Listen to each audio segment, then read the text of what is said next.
Menos 5 erros que estão destruindo sua carteira de FIIs. 5 erros que destroem sua carteira de FIIs. E você faz sem saber. Você recebe os dividendos todo mês. Acha que está construindo patrimônio. Mas existe uma chance real de que você esteja ficando mais pobre a cada distribuição que cai na sua conta. Não é teoria. Em 2023, o IFIX, o índice dos fundos imobiliários mais negociados da bolsa, caiu mais de 12%, enquanto a Selic batia 13,75% ao ano. Milhares de investidores viram seus FIIs despencando e não entendiam o motivo. Alguns venderam no fundo, outros reforçaram as posições erradas. Hoje eu vou te mostrar os 5 erros que estão, neste exato momento, destruindo carteiras de FIIs de investidores que acham que estão fazendo tudo certo. E o quinto erro é o que mais me assusta, porque é o mais silencioso de todos. Todo mundo fala em dividend yield, mas pouca gente entende o que esse número esconde. O dividend yield de um FII é simplesmente o quanto ele pagou de dividendos em relação ao preço atual da cota. Se um fundo paga 0,80 por cota e a cota vale 80 es, o yield é exatamente 1% ao mês, ou 12% ao ano. Parece ótimo. O problema é que esse cálculo ignora completamente a valorização ou desvalorização da cota. Um fundo que pagou 12% de yield, mas teve sua cota desvalorizada 18% no mesmo período, gerou um retorno total negativo de 6%. Você recebeu os dividendos e perdeu dinheiro. Isso aconteceu com uma faixa expressiva dos FIIs de papel de crédito privado em 2022. Com o aumento do risco de inadimplência de empresas como Americanas e Light, vários fundos viram seus portfólios desvalorizados com força, mesmo continuando a pagar dividendos. O investidor recebia o provento e via a cota cair semana a semana. O nome técnico disso é retorno total negativo com yield positivo.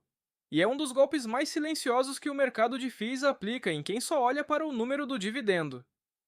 A pergunta que você precisa fazer não é: quanto esse fundo paga por mês?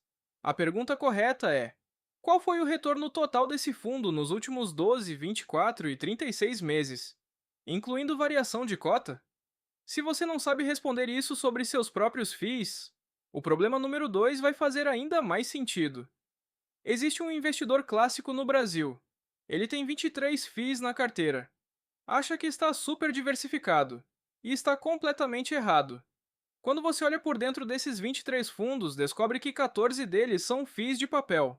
Ou seja, fundos que investem em CRIs, os certificados de recebíveis imobiliários. Todos com exposição ao IPCA. Todos com risco de crédito similar.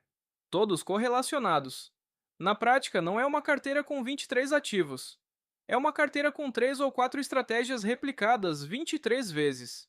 Isso não é diversificação, é concentração disfarçada de diversificação. Dados do relatório anual da B3 de 2023 mostram que o Brasil tem mais de 970 FIIs listados em bolsa. Mas a maioria absoluta dos investidores pessoa física concentra entre 80% e 90% do patrimônio em FIIs de recebíveis ou de logística. Dois segmentos que se comportam de forma parecida quando a taxa de juros sobe.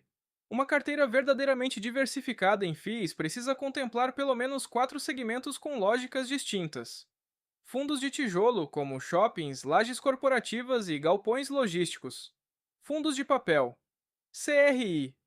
Fundos de fundos. Os chamados FOFs. E fundos de desenvolvimento. Cada um reage de forma diferente às mudanças de Selic, inflação e ciclo econômico.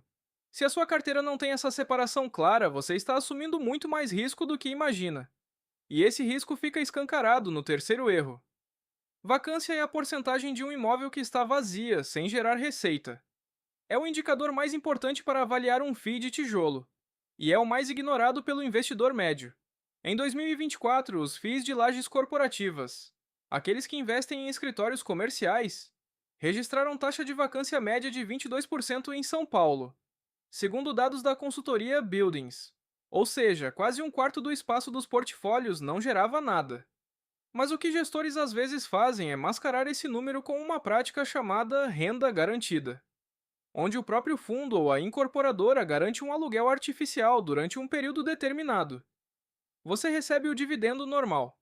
A vacância real fica escondida. E quando o período da garantia acaba, os dividendos despencam sem aviso. O fundo HGRE11, um dos maiores FIIs de escritórios do Brasil, chegou a acumular vacância acima de 30% no período pós-pandemia. Os cotistas sentiram no bolso quando os proventos caíram de forma abrupta. Quem não monitorava a vacância foi pego de surpresa. A regra prática é simples.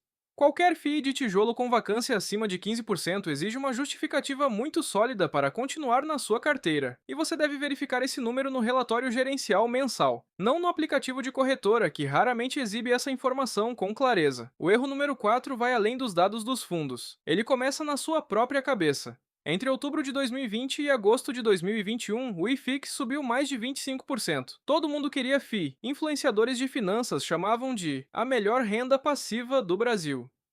A captação dos fundos bateu recordes históricos. Então, o Banco Central começou o ciclo de alta da Selic, que saiu de 2% ao ano em março de 2021 para 13,75% em agosto de 2022. O IFIX derreteu. Quem entrou no pico carregou prejuízo por 2 anos. Isso não é coincidência. É um padrão comportamental documentado pela teoria do Hot Hand Fallacy. A tendência humana de achar que um ativo vai continuar subindo só porque subiu recentemente. O investidor compra no momento de maior risco e vende no momento de maior oportunidade. A matemática é cruel aqui. Dados da ANBIMA mostram que o investidor pessoa física em fundos imobiliários tem retorno médio consistentemente abaixo do IFIX. Não porque os fundos são ruins, mas porque ele entra e sai nos momentos errados. A solução não é prever o futuro, é criar uma política de aportes sistemáticos, independente do preço. E uma regra clara de quando você vai vender, baseada em fundamentos, não em emoção. FIIs são ativos de longo prazo. Quem tenta fazer trade com FII geralmente perde para quem simplesmente ficou parado, reinvestiu os dividendos e ignorou o ruído do mercado. Agora chegamos ao quinto erro. O que eu mencionei no início. O mais perigoso de todos, porque ele opera no silêncio, mês a mês. E a maioria dos investidores só percebe quando já é tarde demais. Todo FII cobra uma taxa de administração. A maioria dos investidores sabe disso. Mas quase ninguém calcula o impacto real dessas taxas no longo prazo.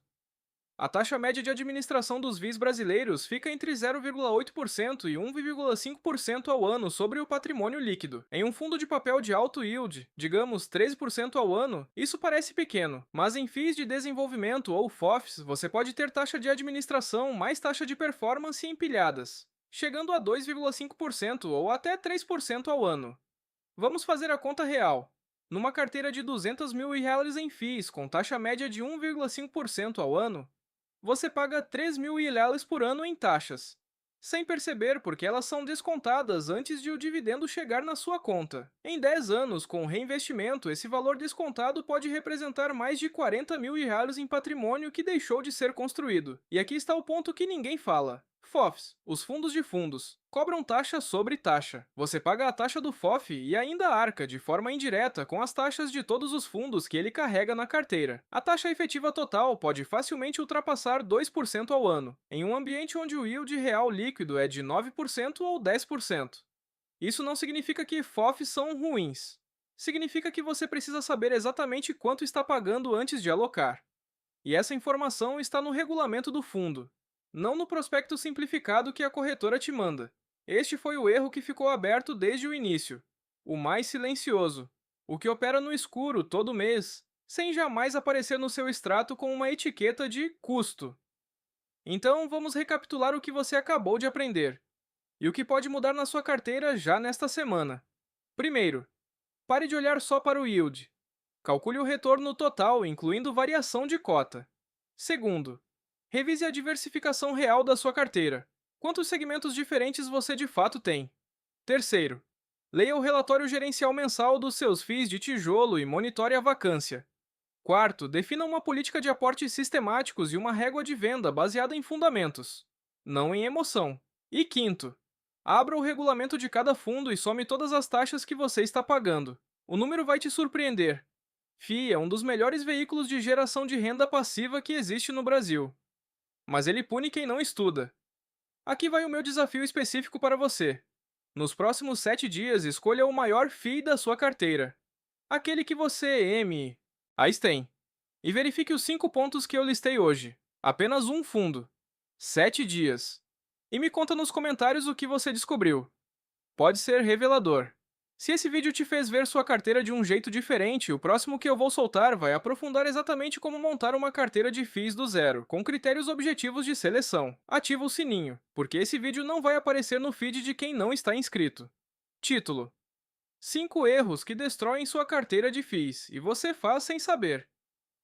Palavras-chave principais: fundos imobiliários erros. FII carteira iniciante como investir em FIIs. iFix 2024. Dividend Yield, FII. Descrição sugerida, primeiras 2 linhas, aparecem no feed. Esses 5 erros estão destruindo carteiras de FIIs de investidores que acham que estão fazendo tudo certo. O quinto é o mais silencioso e o mais perigoso. Tags adicionais: FII, fundos imobiliários, renda passiva, IFIX, vacância FII, taxa de administração FII. Como escolher FII, carteira de dividendos Brasil,